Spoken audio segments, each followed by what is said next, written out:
A Anatel declarou que vê má-fé da Oi por não atender os compromissos de universalização do sistema de telecomunicações.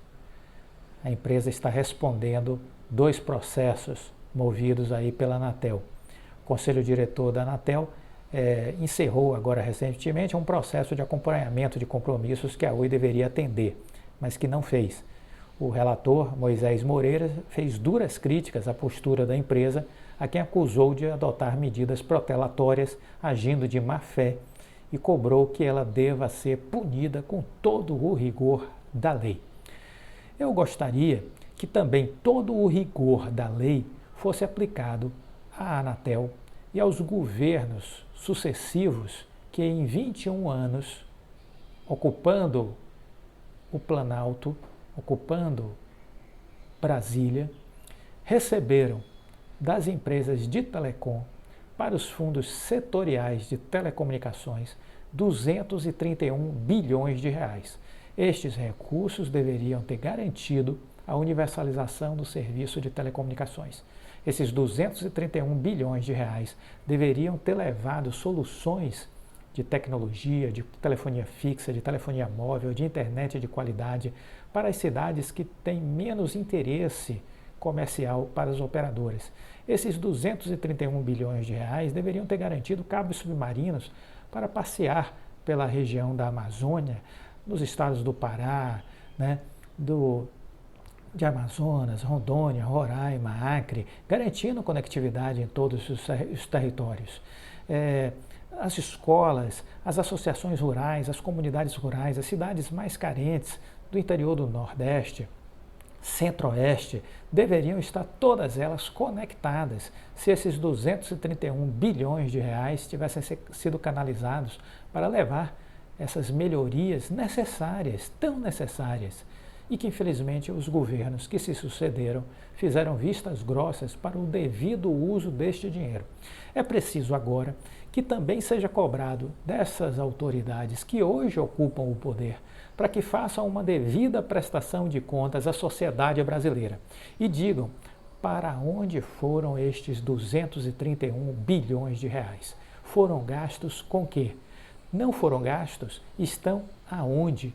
E por que não se faz um plano para o uso deste dinheiro?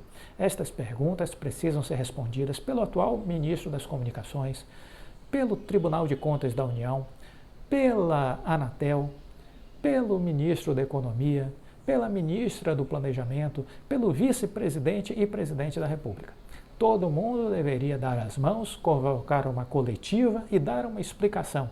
O que foi que aconteceu com estes 231 bilhões de reais que foram pagos pelas operadoras de telefonia com os nossos dinheiros, o seu, o meu, o nosso, nas contas de telefone e que foram para as contas dos fundos setoriais de telecomunicações. 231 bilhões de reais em 21 anos. Nós não podemos fazer de conta, continuar fazendo de conta que esse dinheiro não existe. Então, como a Anatel gosta do rigor da lei, é preciso também aplicar sobre todas estas pessoas que fazem cara de paisagem todo o rigor da lei necessário para que venham a público dar explicações.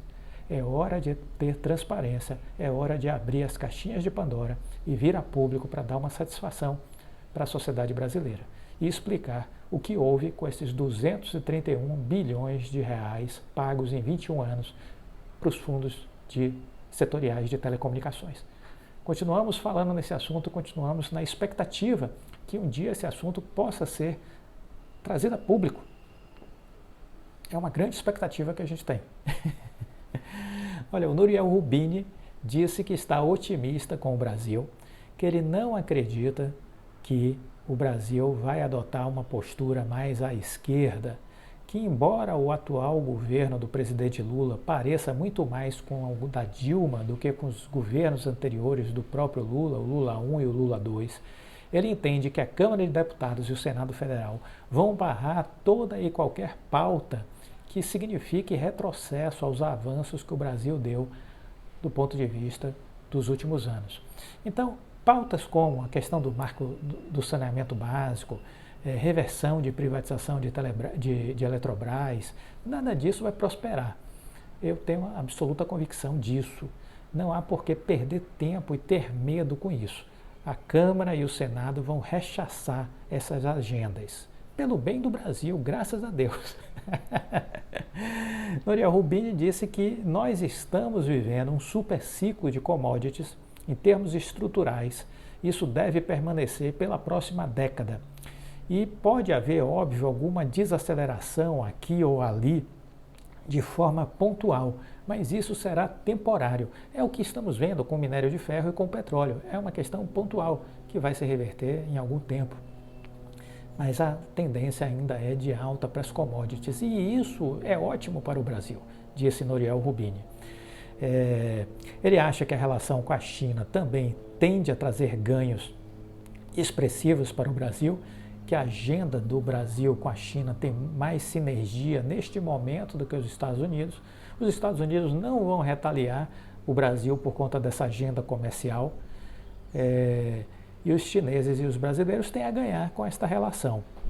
Ele entende de que há um excesso de preocupação no país, entende que há um viés populista, mas, por outro lado, ele coloca que o Brasil é uma boa história e que pode ser uma boa história de sucesso. Óbvio que precisa de estabilidade macroeconômica, fazer as reformas, avançar, mas que ele está confiante com a postura até aqui da Câmara e do Senado Federal.